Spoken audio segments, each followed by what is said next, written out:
Uzun müddət narkotik istifadə edənlər əvvəlki canlılıqlarını, reaksiya vermə qabiliyyətlərini və təbii maraqlarını itirirlər. Bunun necə baş verdiyini bilirsiniz. Normalda insanların üz ifadələri onların hiss etdiyi duyğulara uyğun dəyişir. Emosional keyləşmə yaşayan insanlarda isə bu proses ya zəifləyir, ya da tamamilə dayanır. Baxışlar donuq və mənasız olur, gözlərində dərinlik hiss olunmur, səsində emosional ton zəifləyir, monoton və ruhsuz nitq ortaya çıxır. Məsələn, ana uşağın uğurlarından danışır, amma narkotik asılısı olan ata buna heç bir reaksiya vermir, hətta cavab belə vermir. Əvvəllər belə şeylərə sevinclə reaksiya verən insanın indi daş kimi soyuq olması ətrafdakılara çox ağır təsir edir. Yaxud əvvəllər çox güləriz və gözəl zarafatlar edən birinin laqeyd, hissiz və reaksiyasız olması ətrafdakılara qəribə gəlir. Yaxud əvvəllər cinayət törətməkdən çox qorxan biri soyuqqanlılıqla belə işlərə girişir. Dostlarını aldadır, oğurluq və soyğunçuluq edir, çünki peşmanlıq hiss etmir. Duyğular insanın varlığının əsasını təşkil edir. Biz duyğular vasitəsilə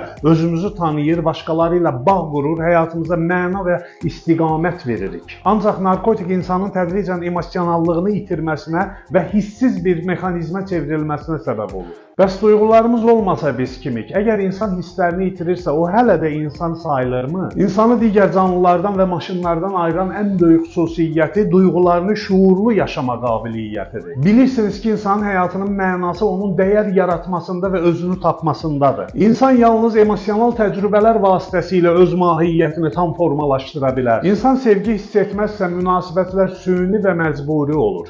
Kədər hiss etməzsə, dəyər və məsuliyyət anlayışı itir. Həyəcan hiss etməzsə, yaşam məmnuniyyəti yox olur. Bu halda nə baş verir? İnsan ruhu olan bir varlıqdan sadəcə instinktiv ehtiyaclarını ödəyən bir varlığa çevrilir. Yəni, insan daha az insan olur. Onun reaksiyalarının dəyişməsini hiss edən ətrafının da ona qarşı reaksiyası dəyişir. Ata oğlunun gözlərində sevgi və həyat enerjisinin olmadığını görür və özünü günahkar hiss edir. Və ya dostu narkotikdən sonra soyuq davranan dostuna baxıb, sən əvvəl belə deyildin, deyərək ondan uzaqlaşır. Cəmiyyətdə belə insanlar tez-tez hissiz, qəddar, təhlükəli kimi görülürlər. Nadir hallarda onları başa düşməyə çalışırlar. Duyğularını itirmiş insan təkcə özünü deyil, həm də ətrafındakıları da itirir. Bu vəziyyət onun yanlış seçimlərinin nəticəsidir, ancaq insan hər zaman yeni seçim haqqına malikdir. Mən bir mütəxəssis olaraq dəyişməyə qərarlı olan insanlara kömək edirəm. Hələ istəmirəm deyənlərə isə qərar vermələrinə kömək edirəm. Dəyişmək istəyirəm, ancaq dəyişə bilmirəm deyən insanları sürətlə həyata qaytarmaq asandır. Əgər insan hisslərini itirirsə, o həyatın mənasını da itirmiş olur. Çünki həyatın mənası sadəcə mövcud olmaq deyil,